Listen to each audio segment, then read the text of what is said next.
Princess Beatrice and Eugenie were among a group of royals who recently travelled to Bahrain for the Formula One Grand Prix. What do we know about the big royal reunion in the Middle East? Yeah, this is such an interesting contrast from, you have Meghan Markle doing anything to make a buck. Meanwhile, 5 members of the royal family were in Bahrain, living their lives, hanging out, and we didn't really hear about it. Of course, we saw photos and we know about it now, but it wasn't, it's just such a contrast to sort of see someone who is, aggressively pursuing the spotlight and fame and making money versus these actual blood-borne royals who are just sort of living a normal life.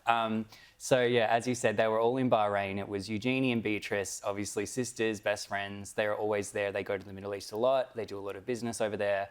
But also Zara Tindall was there, who is, of course, their cousin, Princess Anne's daughter, and also Peter Phillips. So kind of a bit of a royal reunion. And then just to top it off, Fergie was also there. So there you go. That was 5 members of the royal family in town for the Grand Prix. And, it was just really nice to see them. It was, they looked very relaxed. Everyone was kind of hanging out. And I do think as well, events like the Grand Prix, but especially in places like Bahrain, it does allow the royal family to relax a bit because they aren't necessarily on show, and they can kind of enjoy themselves a bit. So yeah, just sort of a nice one. And it's especially nice to see the cousins all hanging out because we know that they are very loyal to King Charles, very loyal to Prince William. There were reports that they've all got a bit of a pact to sort of support the monarchy, and I just think keeping it classy, I loved it. Absolutely, we love to see it. Yeah.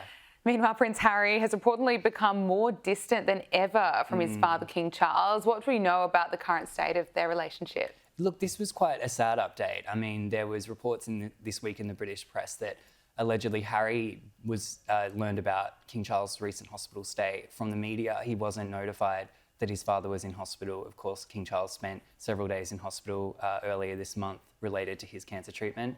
That was sad because we know that they are estranged, and I do think that part of that is probably concerns from within the royal family and from King Charles and Queen Camilla about their privacy. We know that when Catherine was going through her cancer treatment last year, they also kept the Sussexes in the dark because they were worried about leaks.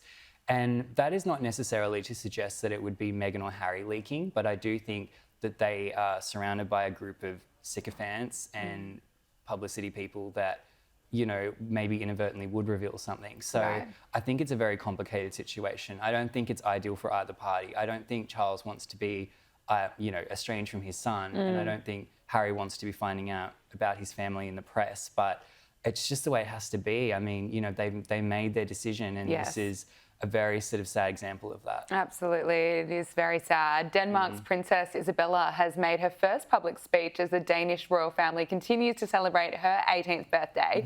What can you tell us about this speech? Yeah, well, Isabella's really kind of, just sort of launched with a bang. She's made her first public speech. She's just turned 18. Actually, she's celebrating her 18th this Easter long weekend, and she is sort of being, prepared for a life as a royal. She will be a working royal. She'll be very much taking on the role of supporting her brother, Christian, when he becomes the King of Denmark. Of course, Isabella is the daughter of Aussie Queen Mary and King Frederick. Yes. And she made her first public speech earlier this week. And it was really kind of, positively received. I think in the Danish press, we were looking at some of the Danish media outlets and their coverage, and also in the UK and around the world.